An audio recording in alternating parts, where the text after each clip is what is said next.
आप पृथ्वी पर जीवित 8 अरब से अधिक लोगों में से एक हैं। आइए जूम आउट करें। हमारा ग्रह हमारे सौर मंडल में आकाशगंगा में 8 ग्रहों में से एक है।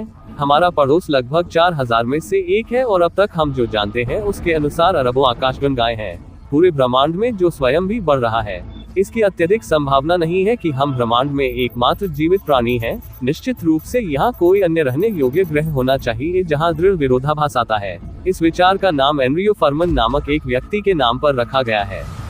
50 के दशक में उन्होंने बताया था कि यदि अन्य जीवन फॉर्म वहां होते और उनके पास अंतरिक्ष के माध्यम से यात्रा करने की तकनीक होती तो उन्हें अब तक हमारे पास आ जाना चाहिए था। इन दिनों हमारे पास बेहतर दूरबीनें हैं जो वैज्ञानिकों को हमारे सौर मंडल के बाहर 5000 से अधिक ग्रहों की खोज करने की अनुमति देती है।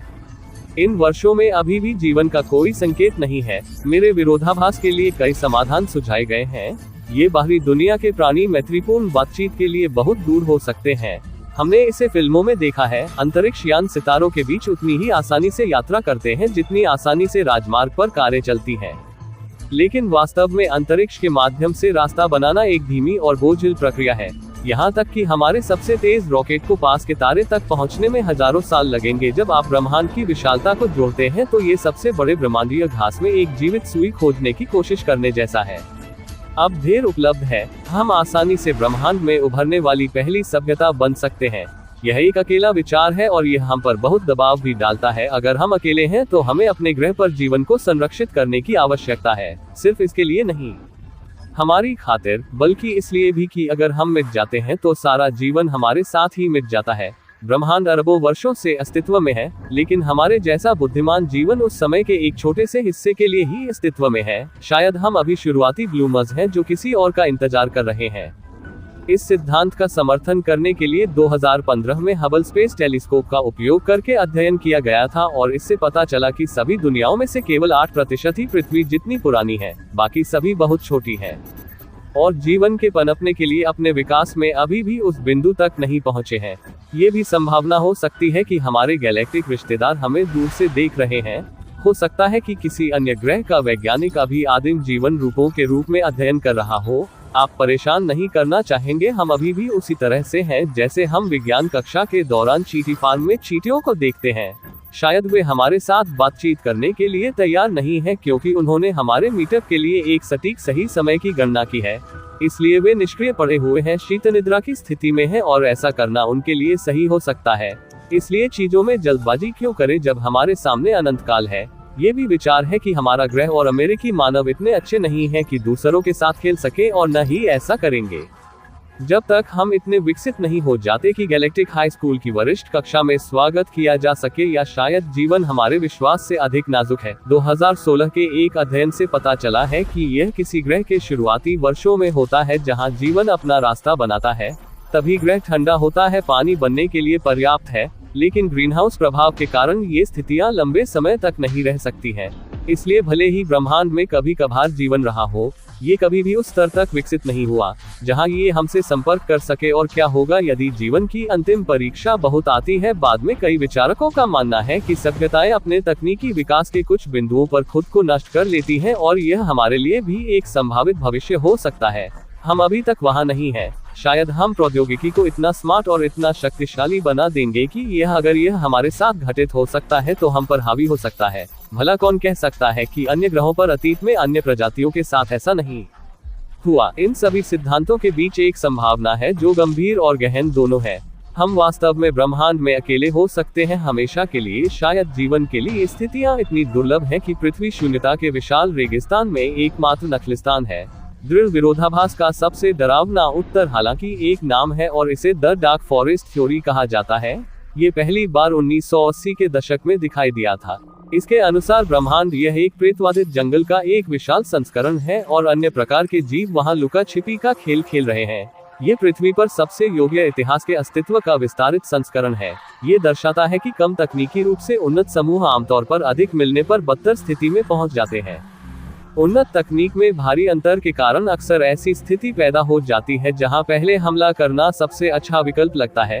अगर थोड़ी सी भी संभावना है कि कॉस्मिक पड़ोसी हमें नुकसान पहुंचा सकते हैं तो पहले उन्हें नष्ट करना हमारी एकमात्र आशा हो सकती है। इसलिए यदि गैलेक्सी उन्नत जीवन से भरी है तो यह है हमारे लिए बुद्धिमानी यह है कि हम शांत रहें और संपर्क से बचें। अन्य सभ्यताएं शायद इसी निष्कर्ष पर पहुंचेंगी, यहाँ तक कि शांतिपूर्ण सभ्यताएं भी जीवित रहने के लिए हमला करने के लिए मजबूर महसूस कर सकती हैं। यही कारण है कि कुछ वैज्ञानिक वहां संदेश भेजने के विचार की आलोचना करते हैं और सोचते हैं कि उनकी खोज करना व्यर्थ हो सकता है। लेकिन यह विचार कोई नई कहानी नहीं है। 40 के दशक की फर्स्ट कॉन्टैक्ट नामक कहानी में मनुष्यों के पहली बार अन्य प्रकार की सभ्यताओं से मिलने का वर्णन किया गया है। दोनों समूह दोस्त बन गए, लेकिन वे एक दूसरे को अपने ग्रह ढूंढने का जोखिम नहीं उठा सकते। वे जोखिम उठाने के बजाय एक दूसरे को नष्ट करना पसंद करेंगे। उनकी सुरक्षा एक और कहानी द फोर्ज ऑफ गॉड हमारे संकेतों के शत्रु प्रजातियों तक पहुंचने के खतरे के बारे में बात करती है। ये पृथ्वी के प्रसारण की तुलना भेड़ियों को आकर्षित करने वाले एक बच्चे के रोने से करती है। ये बताती है कि हम अपने भोलेपन के कारण खतरे में हो सकते हैं। अंधेरे बल के सिद्धांत को एक रेडियो में भी खोजा गया था। दूर से बुलाए गए नाटक से पता चलता है कि प्लूटो पर अलौकिक जीवन की खोज से लोगों के विचार कैसे बदल जाते हैं। कुछ लोग दावा करते हैं कि यह खबर फर्जी है। अन्य लोग वास्तविकता को समझने की कोशिश करते हैं कि हम अकेले नहीं हैं। लेकिन ये भी सुझाव देता है कि शायद हमें इसके बजाय अपनी समस्याओं पर ध्यान केंद्रित करना चाहिए। तारों तक पहुंचना यदि डरावना नहीं लगता है तो हम दशकों से ब्रह्मांड में अपने अस्तित्व के संकेत भेज रहे हैं। अब तक हमारे 100 प्रकाश वर्ष के भीतर किसी भी संभावित सभ्यता को हमारे संकेत मिल रहे होंगे, और यदि वे हैं, वे इतने उन्नत हैं कि उन्हें ठीक पता होगा कि हमें कहाँ ढूंढना है। अगर कोई कारण है कि हमें उनसे छिपना है तो पहले ही बहुत देर हो चुकी है। गैलेक्टिक चचेरे भाइयों को छोड़कर हमें रहने योग्य ग्रहों के लिए अपना शोध जारी रखने की जरूरत है। एक और अधिक दबाव वाले कारण के लिए हमारी आरामदायक पृथ्वी नहीं होगी। जब हमारा तारा धूमिल हो जाएगा तो सौरमंडल के भीतर का सारा जीवन हमेशा के लिए यही रहेगा। वर्तमान अनुमानों का दावा है कि हमारे ग्रह के रहने लायक नहीं रहने से पहले हमारे पास लगभग 1.3 अरब वर्ष बचे हैं। पानी इतना गर्म हो जाएगा कि वहाँ पानी नहीं रह पाएगा और पानी के बिना कोई जीवन नहीं है। कम से कम ऐसा नहीं है जैसा कि हम जानते हैं। इसलिए यह निम्नलिखित प्रश्न उठाता है कि क्या होगा यदि वहाँ अन्य प्रकार के जीव हैं जिन्हें अस्तित्व के लिए पानी की आवश्यकता नहीं है। हमारे प्रकार के जीवन को पानी की आवश्यकता है क्योंकि यह एक विलायक के रूप में कार्य करता है। यह एक ऐसा वातावरण है जहां विभिन्न रसायन हो सकते हैं। एक दूसरे के साथ बातचीत करने से कुछ ऐसा उत्पन्न होता है जो जीवित रहता है। कुछ नए शोध से पता चलता है कि ब्रह्मांड में पानी का विकल्प कुछ तापमान पर कार्बन डाइऑक्साइड हो सकता है, और एक निश्चित मात्रा में दबाव के तहत यह उसी तरह काम करता है जिससे रसायनों को घुलने मिलने की अनुमति मिलती है। यदि यह सच है तो ज्ञात रहने योग्य ग्रहों की हमारी सूची में नाटकीय रूप से वृद्धि होगी। निश्चित रूप से हम मनुष्य कभी भी उनकी सतह पर जीवित रहने में सक्षम नहीं होंगे, लेकिन अन्य प्राणी ऐसा करने के लिए विकसित हो सकते हैं। एक ग्रह जिसमें इन अजीब जीवन स्थितियों की सुविधा हो सकती है, जितना हम सोचते हैं उससे कहीं अधिक करीब है शुक्र। इसका वातावरण 97% कार्बन डाइऑक्साइड से बना है। ये बहुत गर्म है और इस सैद्धांतिक मॉडल को बनाए रखने के लिए इसमें पर्याप्त दबाव है। आज के लिए बस इतना ही। अगर आपने अपनी जिज्ञासा शांत कर ली है तो वीडियो को लाइक करें और इसे अपने दोस्तों के साथ साझा करें, और बस इन वीडियो पर क्लिक करें और ब्राइट साइड इंडिया पर बने रहें।